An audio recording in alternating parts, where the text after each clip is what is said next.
Click করার জন্য আপনাদেরকে জানাই অসংখ্য অসংখ্য ধন্যবাদ। আপনারা দেখছেন আপনাদের প্রিয় ইউটিউব চ্যানেল এমপ্লয়ার সাপোর্টার। তো ফ্রেন্ড, সবাই কেমন আছেন? নিশ্চয়ই খুব ভালো আছেন। ইতিমধ্যে বড় আপডেট রাজ্য সরকারি কর্মচারীদের, ভিডিওটি সম্পূর্ণ দেখবেন। চ্যানেলে যারা এই ভিডিওটি প্রথম দেখছেন অবশ্যই চ্যানেলটিকে সাবস্ক্রাইব করে রাখবেন। কি বলা হয়েছে এখানে দেখুন, বাংলার হ্যান্ড থেকে নিউজটি প্রকাশিত হয়েছে। ডিএর টাকা সরকারি কর্মচারীদের জন্য কিন্তু বড় খবর। কি বলা হয়েছে বিস্তারিত এক নজরে চলুন দেখে নেওয়া যাক। এখানে বলা হয়েছে, দেখতেই পাচ্ছেন, নিয়ম করে কিন্তু ফের কিন্তু একবার মহার্ঘ ভাতা বাড়িয়েছে কিন্তু কেন্দ্র, এবং কেন্দ্রীয় সরকারি কর্মচারী ও পেনশনভোগীদের জন্য 2% হারে কিন্তু ডিএ ও ডিআর বৃদ্ধির প্রস্তাবে অনুমোদন দিয়েছে কেন্দ্রীয় মন্ত্রিসভা। কিন্তু সেই সংক্রান্ত কিন্তু বিজ্ঞপ্তি কিন্তু জারি করা হয়েছে মন্ত্রণালয়ে, এবং অর্থাৎ ফের একবার কিন্তু বেড়েছে কিন্তু ডিএ ও ডিআর, আরও বাড়লো কিন্তু কেন্দ্র ডিএ ও ব্যবধান।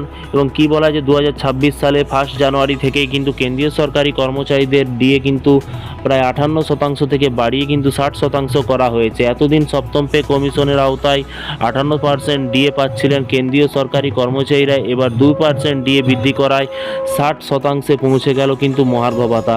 এবং জানানো হয়েছে যে 2026 সালে জানুয়ারি মাস থেকেই কিন্তু এই বর্ধিত হার কার্যকর হবে এবং মুদ্রাস্ফীতি থেকে কর্মচারীদের মুক্তি দেবে। এবং এর পাশাপাশি আরও বলা হয়েছে যে নিয়ম মতো বছরে দুবার নিজের কর্মচারীদের মহার্ঘ ভাতা বৃদ্ধি করে কিন্তু কেন্দ্রীয় সরকার। জানুয়ারি এবং জুলাই এখানে বলাই হয়েছে, আপনারা দেখতেই পাচ্ছেন, এবং ভাতা কার্যকর করা হয়। যদিও ঘোষণা কয়েক মাস পর হয়, নয়া ভাতা প্রথম 1 জানুয়ারি এবং জুলাই থেকে কিন্তু কার্যকর হয়ে থাকে। এবং ঘোষণা হয়েছিল যে এরিয়ার সহ কিন্তু ডিএ এপ্রিল থেকে কিন্তু পাবেন সরকারিরা, এবং এপ্রিল মাসে বেতনের কর্মী ও পেনশনভোগীদের মিলবে কিন্তু মহার্ঘ ভাতা। যদিও বিশেষজ্ঞদের মতে এপ্রিলে বেতন প্রক্রিয়া কিন্তু আগে থেকেই কিন্তু ফলত বকেয়া মে মাসের পেতে পারেন সকলেই, অর্থাৎ সরকারি কর্মচারীদের এখনও কিছুটা সময় অপেক্ষা করতে হবে। এবং এর পাশাপাশি বলা হয়েছে, দেখতেই পাচ্ছেন, এইদিকে কেন্দ্র ও রাজ্যের ডিএর ফারাক কিন্তু সামনে কিন্তু বেড়েছে। বর্তমানে এ রাজ্যের সরকারি কর্মচারীরা ষষ্ঠ পে কমিশনের আওতায় প্রায় 18% হারে ডিএ পাচ্ছেন।